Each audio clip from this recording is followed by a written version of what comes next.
Welcome to Great Students. இப்போ நீங்க பார்த்துட்டு இருக்கிற வீடியோ ஒரு HD வீடியோ. அதனால குவாலிட்டி ஆஃப் வீடியோ 720 பிக்சல் வச்சு பாருங்க. வீடியோ கிளியரா இருக்கும். இப்போ அல்ஜிப்ரால நம்ம அடுத்து சம் பண்ணலாம். If x by a plus y by b equal to a plus b and x by a square plus y by b square equal to 2, then what is x by a square minus y by b square அப்படினு கேக்குறாங்க. சரியா? இங்க x by a square plus y by b square equal to 2 னு இங்க சம்ல கொடுத்திருக்காங்க. இங்க நம்ம minus நடுவுல கொடுத்திருக்காங்க. சரியா? இங்க இன்னொரு ஈக்குவேஷன் நம்ம கொடுத்திருக்காங்க. நம்ம இத சால்வ் பண்ணி ஆன்சர் சொல்லணும். இதோட வேல்யூ. சரியா? இத வந்து ரெண்டு மெத்தட்ல பண்ணலாம். ஒன்னு ஹிட் அண்ட் ட்ரையல். அப்ராக்ஸிமேட்டா நம்ம ட்ரையல் அண்ட் எரர் பண்ணலாம். இன்னொரு மெத்தட் யூசுவல் சால்விங் மெத்தட். ரெண்டு மெத்தட்லயும் நம்ம பண்ணிடுவோம். ஃபர்ஸ்ட் மெத்தட் பாத்தீங்கன்னா இங்க 2 இருக்கா? நம்ம எக்ஸாம் காம்படிட்டிவ் எக்ஸாம்ல ஃபுல்லாவே இந்த மேத்ஸ் பேப்பர்ல ஃபுல்லா இந்த மாதிரி லாஜிக் உண்டு. சரியா? 2 இருக்கா? அப்ப 1 + 1 2 அப்படி சொல்லலாம். அப்படி அஸ்யூம் பண்ணோம்னா என்ன சொல்லலாம்? x by a square வந்து 1 அப்படினா x is equal to a square ஆக வாய்ப்பு இருக்கு. y by b square 1 னு வச்சுக்கிட்டா y equal to b square. அப்பதான் 1 + 1 2 ஆகுங்கிற மாதிரி அஸ்யூம் பண்றோம். அதே மாதிரி இங்க x க்கு பதிலா a square போட்டீங்கன்னா a square by a வரும். y க்கு பதிலா b square b square போட்டா b square by b வரும். a plus b right hand side satisfied. அப்ப இங்க அஸ்யூம் பண்ண வேல்யூ இந்த ஈக்குவேஷனை satisfy பண்ணுது. அப்ப பெரும்பாலும் அது கரெக்ட்டா இருக்கு. ஆன்சர் வாய்ப்பா இருக்கு. அப்போ இங்க மறுபடியும் x க்கு பதிலா a square போட்டீங்கன்னா a square by a square 1, y க்கு பதிலா b square போட்டா b square by b square 1. அப்ப 1 - 1 என்ன ஆயிடும்? 0 ஆகும். அப்ப ஆப்ஷன் C தான் இதுக்கு சரியான ஆன்சர் அப்படினு போடலாம். அப்படி இல்ல அப்படினா நம்ம ட்ரையல் அண்ட் எரர் பண்ணலாம். ட்ரையல் அண்ட் எரர் முடிச்சிட்டோம். இப்போ யூசுவல் மெத்தட்ல நம்ம சால்வ் பண்ணுவோம். எப்படி? ரெண்டு ஈக்குவேஷன் கொடுத்திருக்காங்க. x and y நம்ம அன்னோனா அஸ்யூம் பண்ணிக்குவோம். சரியா? அப்ப x and y in terms of a and b solve பண்ண போறோம். அப்போ நம்ம என்ன பண்ணுவோம்? பொதுவா ஏதாவது ஒண்ணு எலிமினேட் பண்ணுவோம். x ஓ y ஓ எலிமினேட் பண்ணுவோம். சோ நான் வந்து இத ஈக்குவேஷன் 1 னு வச்சுக்க வேண்டியதுதான். இத ஈக்குவேஷன் 2 னு வச்சுக்க வேண்டியதுதான். இப்ப x by a ஸ்கொயர் இருக்கு, இங்க x by a இருக்கு. அப்ப சேம் ஆக்குறீங்க 1 by a ல ஈக்குவேஷன் 1 மல்டிப்ளை பண்ண போறேன். அப்ப 1 by a into equation 1 x by a into 1 by a x by a square y by b into 1 by a 1 by ab. இங்க a ஆல divide பண்ணும்போது a by a 1 ஆயிடுது. இது b by a. Equation 3 னு கொடுத்துவோம். இந்த இரண்டாவது equation அப்படி எடுத்து எழுதிருக்கேன். இங்க ஏற்கனவே இருக்க இரண்டாவது ஈக்குவேஷன். இப்போ நம்ம சப்ட்ராக்ட் பண்ணுவோம். சப்ட்ராக்ட் பண்ணும்போது இது கேன்சல் ஆயிடும். இப்போ இதோட சைன் மாறினா y by ab minus y by b square. இங்க 1 plus b by a minus 2. சரியா? அடுத்த ஸ்டெப்ல இங்க y காமனா எடுத்தா என்ன வரும்? நமக்கு ஆக்சுவலி 1 by ab னு வரும். சரியா? நம்ம என்ன செய்வோம்? இங்க வந்து LCM எடுத்துவோம். அப்படியே LCM எடுக்க என்ன பண்ணலாம்? இங்க b ஸ்கொயர் இருக்கு, இங்க b தான் இருக்கு. அப்போ இங்க b ஆல மல்டிப்ளை பண்ணுங்க. b ஸ்கொயர் போனதெல்லாம் இங்க ab ஸ்கொயர் இருக்கு, இங்க a ஆல மல்டிப்ளை பண்ணுங்க. இப்போ நியூமரேட்டர்ல yb இங்க ya இருக்கு. ரெண்டுல y காமனா எடுத்தா b a வந்துரும். டினாமினேட்டர்ல ab ஸ்கொயர் இருக்கு. ரைட் ஹேண்ட் சைடுல 1 - 2 - 1 b by a இருக்கு. 1 வேணா நம்ம a by a னு எழுதிக்கலாம். சரி, LCM காக. இப்ப அடுத்த ஸ்டெப் என்ன? b - a by a வரும். இங்க b - a by ab square. LCM எடுத்தல y இருக்கு. இப்ப இந்த b - அப்படியே கேன்சல் ஆயிடும். இந்த a கேன்சல் ஆச்சுனா y = b ஸ்கொயர் வந்துரும். once y = b ஸ்கொயர் வந்துச்சு, இந்த இரண்டாவது ஈக்குவேஷனை சப்ஸ்டிட்யூட் பண்ணுவோம். ஈஸியா இருக்குனா b ஸ்கொயர் கேன்சல் ஆயிடும். அப்ப x by a square plus b square by b square equal to 2 ஆகும். b square by b square 1. அப்ப x by a square equal to 2 - 1 ஆயிடும். 2 - 1ங்கிறது 1. அப்போ x is equal to என்ன? இந்த a square cross ஆன a square ஆயிடும். அப்ப x a square y b square கிடைச்சாச்சு. இப்ப இத சப்ஸ்டிட்யூட் பண்ணுங்க. x க்கு பதிலா a square வேறனே பண்ணதா, இங்க பண்ணதா. a square by a square minus b square by b square ஆயிடும். y க்கு பதிலா b square போடும்போது சோ ஆன்சர் என்ன? 1 - 1 0 ஆயிடுது. இப்போ நம்ம அடுத்த क्वेश्चन பார்க்கலாம். if x minus k is HCF of x square plus ax plus b and x square plus cx plus d, then what is the value of k அப்படினு கேக்குறாங்க. அதாவது இந்த ரெண்டு எக்ஸ்பிரஷனுக்கு HCF வந்து x minus k னா k ஓட value என்ன அப்படினு கேக்குறாங்க. சிம்பிளி k ஓட வேல்யூ நாலு ஆப்ஷன்ஸ் கொடுத்திருக்காங்க. நம்ம இத என்ன பண்ண போறோம்? ஃபேக்டர் தியரம் ஆல்மோஸ்ட் நம்ம சொல்லலாம். ஃபேக்டர் தியரம் யூஸ் பண்றோம்னு சொல்லலாம். அதாவது HCF divides given expression first point. அதாவது இப்போ 32 48 HCF கண்டுபிடிச்சா நம்ம ரெண்டை டிவைட் பண்ற ஒரு நம்பர் தான் இங்க எழுதுவோம். 16 ஆ டிவைட் ஆகும். 216 அது 316. சோ அப்போ HCF வந்து அப்ப கண்டிப்பா given expression டிவைட் பண்ணுவோம். சரி, அப்புறம் ஃபேக்டர் தியரம் என்ன சொல்லுது? x minus a னு ஒரு ஃபேக்டர் இருந்தா அதோட p of a ஓட expression value p of x னு எக்ஸ்பிரஷனுக்கு p of x க்கு x minus a ஃபேக்டர்னா p of a equal to 0. இதான் ஃபேக்டர் தியரம். அத வாட் சொல்றோம்? and HCF is a factor of given expression. ஏன்னா divide பண்ணது அது factor ஆகுது. once factor ஆயிடுச்சுனா x equal to k is a root of given expression. எதுல இருந்து by factor theorem.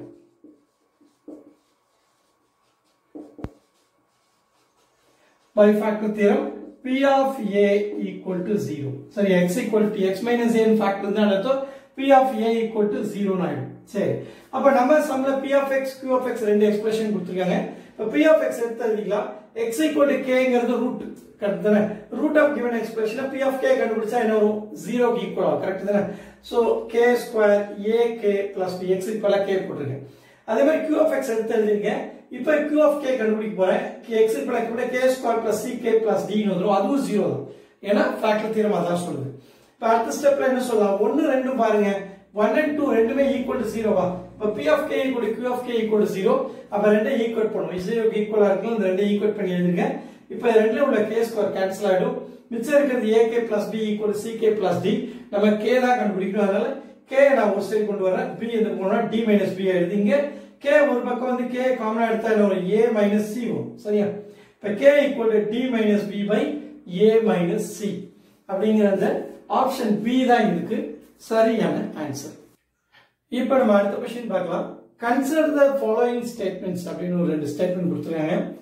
If x is directly proportional to z and y is directly proportional to z, then x square minus y square is directly proportional to z square. Options பாத்தீங்கன்னா எந்த statement follow ஆகுது correct அப்படிங்கறத question. Statements are correct, is are கரெக்ட்னு இருக்கு. இப்போ நம்ம ஒண்ணா check பண்ணிடுவோம்.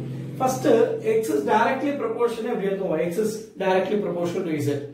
பொதுவா இந்த ப்ரொபோர்ஷனை ரிமூவ் பண்ணா ஈக்குவல் போட்டா இங்க ஒரு கான்ஸ்டன்ட் இன்ட்ரோ듀ஸ் பண்ணோம். அந்த கான்ஸ்டன்ட் k ன்னு வெச்சுக்க போறோம். x = k z எழுதிக்கிறேன். ரெண்டாவது என்ன y is directly proportional to z றாங்க. y அப்ப இத நம்ம இங்க எழுதிக்கலாம். y is directly proportional to z. y equal to என்ன? ஒரு கான்ஸ்டன்ட் இன்ட்ரோ듀ஸ் பண்ணி s z ன்னு எழுதிக்கிறேன். பட் இப்ப क्वेश्चन என்ன பண்றோம்? x square minus y square directly proportional to z square ன்னு கேக்குறாங்க. அப்போ நம்ம x ல இருந்து x ஸ்கொயர் கண்டுபிடிப்போம். லெஃப்ட் ஹேண்ட் சைடு ஸ்கொயர் பண்றோம், ரைட் ஹேண்ட் சைடு ஸ்கொயர் பண்றோம். k ஸ்கொயர் z ஸ்கொயர் கிடைக்குது. அதே மாதிரி இங்க y ஸ்கொயர் என்ன வரும்? a ஸ்கொயர் z ஸ்கொயர் கிடைக்கும். இப்போ நமக்கு x square minus y square வேணும். அப்ப 1 2 சப்ட்ராக்ட் பண்ணுங்க. x square minus y square வரும். இங்க என்ன? k square z square minus s square z square ஆகும். சரியா? இப்போ நம்ம இந்த ரெண்டுல z ஸ்கொயரை காமனா வெளிய எடுத்தோம்னா ஒரு k square minus s square இந்த கான்ஸ்டன்ட் இருக்கும். சரியா? சோ இப்போ மறுபடி ரேஷியோ பண்ணும்போது என்ன பண்ணுவோம்? ப்ரொபோர்ஷனேட்ல இந்த கான்ஸ்டன்ட்டை இந்த 0 மறுபடி டிராப் பண்ணிட்டா x square minus y square is directly proportional to z square. அப்ப இதுல இருந்து என்ன வருது? ஒண்ணா ஸ்டேட்மென்ட் ஃபாலோ ஆகுது. அடுத்த ரெண்டாவது ஸ்டேட்மென்ட் அதே மாதிரி தான் கொடுத்திருக்காங்க. x is inversely proportional to z. Inverse என்ன 1 by z ன்னு போடணும். சரியா? and y is inversely proportional to z. y is inversely proportional into 1 by z. in proportionate to 1 by z போடணும். proportionality ரிமூவ் பண்ணி ஈக்குவல் போட்டா இருக்கும் ஒரு constant introduce பண்ணனும். நியூமரேட்டர்ல எங்க வேணா இன்ட்ரோ듀ஸ் பண்ணிக்கலாம். அத பத்தி ஒண்ணும் இல்ல. இப்போ நம்ம நியூமரேட்டர்ல இன்ட்ரோ듀ஸ் பண்ணி எழுதுறோம் p by z ன்னு ஆயிடுது. அதே மாதிரி இங்க y equal to q by z னாது நமக்கு xy எதுக்கு ப்ரொபோர்ஷன் தான் கேக்குறாங்க. சோ ரெண்டையும் மல்டிப்ளை பண்ணா xy வரும். இங்க என்ன? p by z into q by z என்ன? pq by z ஸ்கொயர் வந்துரும். சரியா? அப்ப xy is directly proportional to 1 by z square. அப்போ இங்க அர்த்தம் சொல்றாங்க இன்வெர்ஸ்லி ப்ரொபோர்ஷனல் தான் சொல்றாங்க. அப்போ ரெண்டாவது ஸ்டேட்மென்ட் ட்ரூ தான். ஆன்சர் என்ன? both 1 and 2 correct. சரியா? இப்போ நம்ம அடுத்த क्वेश्चन பார்க்கலாம். What is the HCF of x cube minus 19x plus 30 and x square minus 5x plus 6? அப்படின்ட்டு ரெண்டு நாலு ஆப்ஷன் கொடுத்திருக்காங்க. எல்லாத்துல ரெண்டு ஃபேக்டரா கொடுத்து வச்சிருக்காங்க. சரியா? சோ பொதுவா HCF ல என்ன செய்வோம்? Least power factors. சரியா? இருக்கிற ஃபேக்டர்ஸ்ல லீஸ்ட் பவர் ஃபேக்டர்ஸ்ல காமனா என்னது இருக்கு அப்படி சொல்லுவோம். சரியா? Least common power factors. சரியா? காமனா என்னென்ன இருக்கோ அதோட லீஸ்ட் பவர் தான் ஆன்சர். இப்போ முதல் வேலை என்ன? ஃபேக்டரைஸ் பண்ணணும். சரி, எல்லாத்தையும் ஃபேக்டரைஸ் பண்ணி வச்சுக்கிட்டா தான் லீஸ்ட் பவர் ஃபேக்டர் எடுத்து எழுத முடியும். சரியா? இப்போ முதல்ல ஃபேக்டரைஸ் பண்ணலாம். இது ரொம்ப ஈஸி. நமக்கு x square minus 5x plus 6 ரொம்ப ஈஸி. மல்டிப்ளை பண்ணா பிளஸ் 6. அப்ப மல்டிப்ளிகேட்டர் ரெண்டு சேம் சைன்ல இருக்கு. அப்ப அடிஷன் பண்ணா 5 வரும். மல்டிப்ளை பண்ணா 6 வரணும். 1 into 5 6 1 into 6 6 வரும். ஆனா ஆட் பண்ணா என்ன வராது? -5. அதாவது 1,6 எடுத்தா வராது. ஆட் பண்ணா 5. அப்படியே வரதுக்கு நம்ம ட்ரை பண்ணாலும் நமக்கு என்ன பண்ணணும்? டிஃபரன்ஸ் பண்ணாதான் வரும்.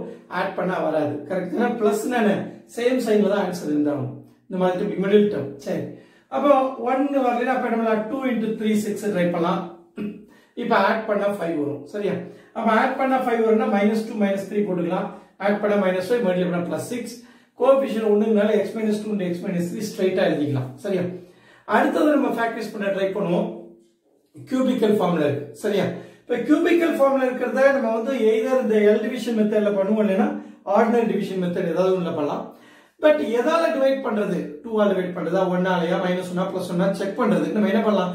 HCF தான் கண்டுபிடிக்க சொல்லிருக்காங்க. அப்ப கண்டிப்பா இதுல உள்ள ஃபேக்டர்ஸ் ஏதாவது இருக்கும் அப்படிங்கிற கான்செப்ட் கொண்டு வரலாம். சரியா? இதுல உள்ள ஃபேக்டர்ஸ் ஏதாவது இருக்கும் அப்படின்னு சொல்லலாம். இன்னொரு கான்செப்ட் அல்ஜீப்ரால இருக்கு. அது வந்து எப்படின்னா இதோட கோஎஃபிஷியன்ட்ஸ், இதோட ஃபேக்டர்ஸ் பை இதோட ஃபேக்டர்ஸ், அதோட ரேஷியோவால தான் ஆன்சர் இருக்கும் அப்படிங்கிற மாதிரி. அது ரொம்ப தியரட்டிக்கலா இருக்கும். அவ்வளவு தேவையில்லை, ரொம்ப பேசிக்கா தான் கேட்க போறாங்க. சரியா? அது அட்வான்ஸ் மேத்ஸ்ல தான் இருக்கும். அப்போ நம்ம x - 2a x + 2a x + 3a x - 3a எவ்வளவு தானே? சோ முதல்ல 2 ட்ரை பண்ணி பார்க்கலாம். அப்புறம் -2 3 -3 ட்ரை பண்ணலாம். ஃபர்ஸ்ட் நான் 2 ட்ரை பண்றேன். L டிவிஷன் மெத்தட்ல கோஎஃபிஷியன்ட்ஸ் எழுதுறேன். 1 x² டேர்ம் இல்லனா 0 போட்டுக்கிறேன். எக்ஸ்ட்ரா -19 அப்புறம் +30. இப்ப 2 ஆல் டிவைட் பண்றேன். 1 ஓட 0 ஆட் பண்ணா 1 1 into 2 2 அகைன் இத ஆட் பண்ணி 2 இங்க எழுதணும். 2 into 2 4 4 -9 ஆட் பண்ணா -15 -15 into 2 -30 0 ஆன்சர். இப்போ ஃபர்ஸ்ட் ஸ்டெப் பண்ண இருக்கிறத 0 ஓட ஆட் பண்ணி எழுதிக்கணும். அப்புறம் தான் மல்டிப்ளை பண்ணி ஆட் பண்ணி போடணும். சரியா? இங்க 0 வந்துருச்சுனா x = 2ங்கிறது ரூட். அப்ப என்ன சொல்லிடலாம்? x - 2 is a factor அப்படிங்க நமக்கு கன்ஃபார்ம் ஆயிடுச்சு. once x - 2 ஃபேக்டர் மிச்சம் இருக்குதுனா இதான் குவாட்ராட்டிக். கியூபிக்ல இருந்து 1 டிகிரி குறைஞ்சிட்டா அடுத்து மிச்சம் quadratic. x is 1x² plus 2x minus 15 remaining எழுதிக்கலாம். மல்டிப்ளை பண்ணா -15 டிஃபரன்ஸ் மைனஸ்ல இருக்கப்போ சப்ட்ராக்ட் பண்ணா 2 வரணும். இப்போ 15 எப்படி பிரிக்க முடியும்? 1 into 15 டிஃபரன்ஸ் 2 வராது. 5 into 3 15 டிஃபரன்ஸ் 2 வர வாய்ப்பு இருக்கு. அத +5 -3 ன்னு பிரிக்கிறேன். மல்டிப்ளை பண்ணா -15 ஆட் பண்ணா +2. அப்ப x + 5 into x - 3 ஆன்சர். சரியா? இப்போ இத கம்ப்ளீட்டா ஃபேக்டரைஸ் பண்ணியாச்சு. x + 5 into x - 3 into x - 2 இந்த மூணு ஃபேக்டர் எழுதிட்டேன். இப்போ இந்த மாதிரி L டிவிஷன்ல பண்ணேன்னா இப்படி தான் பண்ணியாகும். ஆர்டினரி டிவிஷன் தான் பண்ணியாகும். இதே ஸ்டெப்ஸ் இது உள்ள போட்டு x - 2 ஆல ஆர்டினரி டிவிஷன் பண்ணி 0 வந்தா இது குவேஷன் இதே சேம் ஃபேக்டர் வரும் இந்த குவேஷன்ல. சரியா? அவ்வளவுதான் சேம் பேட்டர்ன். இப்போ நம்ம HCF எடுத்து எழுதுனா லீஸ்ட் பவர் நான் x - 2 whole power and x - 2 whole power ரெண்டு ஈக்குவலா இருக்கு அதை எழுதிக்கிறேன். x - 3 ரெண்டு 1 பவர் அதே போட்டுக்கிறேன். இங்க x + 5 0 இருக்கு 1 இருக்கு. அப்ப லீஸ்ட் பவர் 0 தான். அதனால x + 5 whole power 0 எடுத்துக்கணும். இது அப்ப final answer x + 5 whole power 0 1ங்கனால x - 2 into x - 3 அப்படிங்கற இந்த ஆப்ஷன் D தான் இதுக்கு சரியான ஆன்சர். சரியா? இப்போ இதுல பாத்தீங்கன்னா இந்த சம்ல இப்போ LCM கேட்டா என்ன ஆன்சர் வரும்? ஹையஸ்ட் பவர் ஃபேக்டர் சொல்லுவோம். அப்ப என்ன ஆகும்? x + 5 whole power 1 நீங்க எடுத்துப்போம். அவ்வளவுதான் டிஃபரன்ஸ். ப்ராடக்ட் ஃபார்ம்ல x + 5 whole power 1 வந்திருக்கும். இப்ப 0 வருது HCF னா அவ்வளவுதான். சரியா? ரொம்ப ஈஸியான வீடியோ பிடிச்சா லைக் பண்ணுங்க, ஷேர் பண்ணுங்க, சப்ஸ்கிரைப் பண்ணுங்க, பெல் பட்டன் பிரஸ் பண்ணி வச்சீங்க. அப்பதான் எக்ஸாம் ஓரியன்டட் லைவ் கிளாஸ் பண்ணும்போது உங்களுக்கு நோட்டிபிகேஷன் வரும். Thank you for watching the video.